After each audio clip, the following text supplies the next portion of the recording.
Ever found yourself in a Grab ride, ready to pay, only to realize your Grabpay balance is low? Or perhaps you simply prefer the old-school cash method? Well, you're in the right place.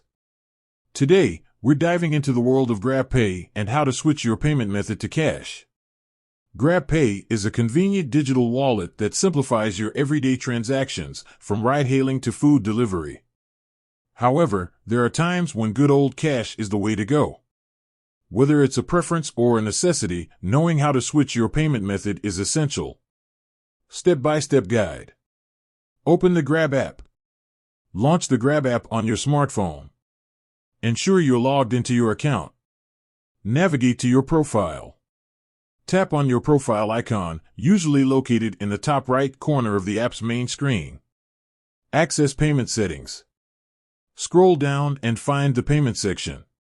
Tap on it to open your payment options. Select cash as your payment method.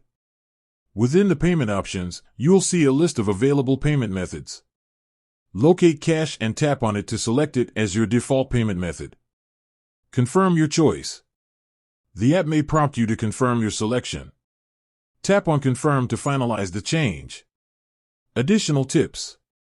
Check your balance. Before your next ride, quickly check your Grabpay balance. If it's low, you can either top it up or opt for the cash payment. Inform your driver. While most drivers are aware of different payment methods, it's always a good practice to inform your driver up front that you'll be paying with cash. Prepare exact change. To avoid any inconvenience, try to have the exact fare ready. This can streamline the payment process and ensure a smooth ride. Switching your Grabpay payment method to cash is a straightforward process that can be completed in just a few taps. By following these simple steps, you can regain control over your transactions and enjoy the flexibility of both digital and traditional payment methods. With that said, thanks for watching, and until next time.